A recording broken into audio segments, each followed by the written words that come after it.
Everyone warned me about the house next door. They said people who entered never came back. But when my dog slipped under the fence and ran into that basement, I had no choice but to follow. I wish I hadn't. I moved into this quiet neighborhood to get away from the chaos of the city, a place where I could breathe fresh air, walk my dog, and finally find some peace. The house next door had been abandoned for years, or so I thought. It was an eyesore compared to the neat rows of well-kept suburban homes. The paint was peeling, the roof sagged in the middle, and the lawn was overgrown with weeds. Everyone in the neighborhood avoided it like the plague. I'd catch the occasional whisper about it at the grocery store or while chatting with neighbors. Stay away from that place. They never explained why. I didn't pay much attention to the warnings until Rex, my golden retriever, bolted into the yard one evening. It was just after sunset, and I was taking him out for his usual walk. He was tugging at the leash, whining and growling softly toward the dilapidated house. I thought it was a squirrel or a stray cat. Then, without warning, he yanked the leash out of my hand and dashed through a gap in the fence. "Rex!" I called after him, panic rising in my chest. I ran to the fence, but I couldn't see him in the overgrown yard. The shadows from the house stretched long and dark, swallowing everything in sight. "Rex, get back here!" I heard a low growl, Rex's growl, followed by a high-pitched yelp. Then silence. My heart dropped. He'd never made a sound like that before. I climbed through the gap in the fence and sprinted toward the house, my flashlight bouncing in my trembling hand. That's when I saw it, the basement door. It was half open, the rusty hinges groaning as it swayed slightly in the breeze. The steps leading down were crumbling and dark, but I could see faint scratches on the wooden frame, scratch marks that looked fresh. "Rex," I whispered, shining my light down the staircase. The beam disappeared into the darkness, swallowed whole. I hesitated. Every instinct screamed at me to turn back, to call animal control or the police. But this was Rex. He wasn't just a dog. He was family. Taking a deep breath, I stepped onto the first stair, though it groaned under my weight, and the door slammed shut behind me with a deafening bang. I spun around, heart pounding, but it wouldn't budge. I was locked in. "Hello," I called, my voice trembling. "Rex." No response, just silence and the faint smell of mildew. I descended the stairs slowly, each step creaking louder than the last. The air grew colder and the smell intensified. It wasn't just mildew anymore, it was something rotting. At the bottom of the stairs, my flashlight flickered. I smacked it against my palm, and the beam steadied just enough for me to see the basement. It wasn't empty. The walls were lined with shelves filled with strange objects. Dusty jars containing murky liquids, faded photographs of people with their faces scratched out, and old, rusted tools that looked like they belonged in a medieval torture chamber. And in the center of the room, there was a well. It was an ancient thing, made of cracked stone, with a wooden bucket hanging from a frayed rope. The smell was strongest here, wafting up from the depths. "Rex," I whispered again, my voice barely audible. A low growl echoed from the well. I froze. It wasn't the kind of growl a dog makes. It was deeper, guttural, and wet, like something that didn't belong on this earth. The bucket began to move, the rope creaking as it slowly rose. I wanted to run, but my legs were rooted in place. The flashlight flickered again, and this time, it went out completely.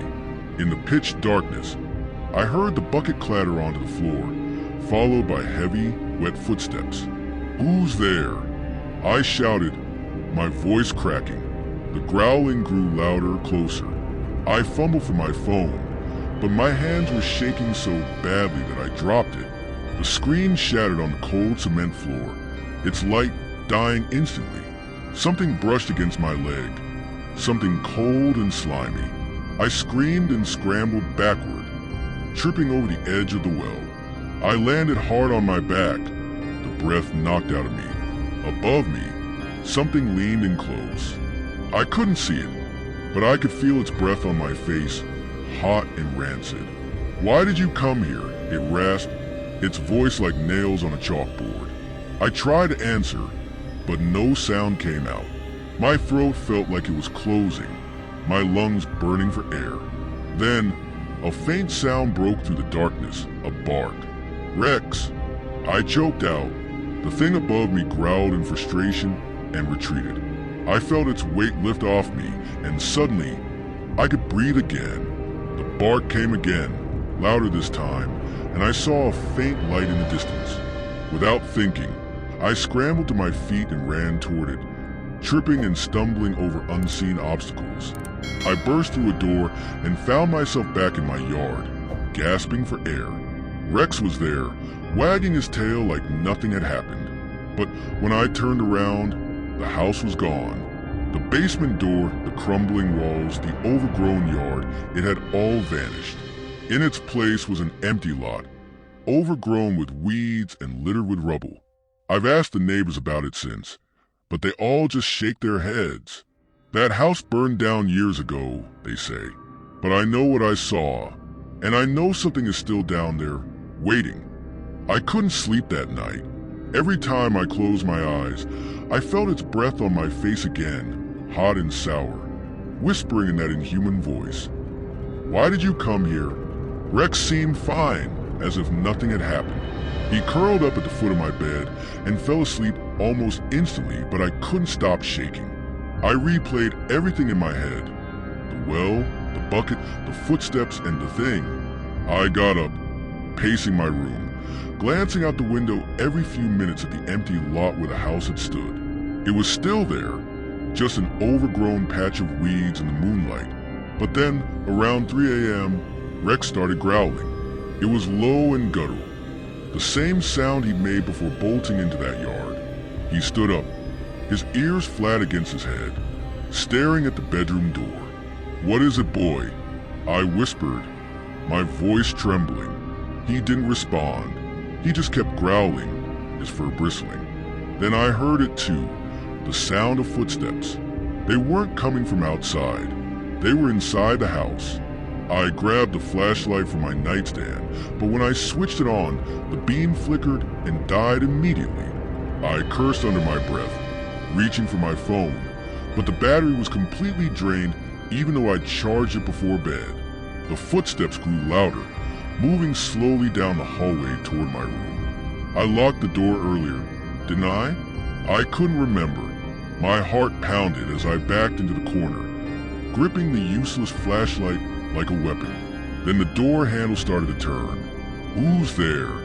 I shouted, trying to sound braver than I felt. The handle stopped moving, but the footsteps didn't. They started retreating, moving away from my door and down the stairs. I could hear each creak of the wooden steps, the sound growing softer as it descended. For a moment, I thought it was over, but then Rex bolted toward the door, barking wildly. "Rex, no!" I yelled, but he didn't listen. He pawed at the door, whining, then turned to look at me with a desperation I'd never seen in him before. It wasn't just fear. It was as if he was warning me. That's when I heard the basement door creak open. I didn't have a basement. Every hair on my body stood on end as I realized the sound was coming from downstairs. The footsteps, the door, it was all leading to something that shouldn't exist.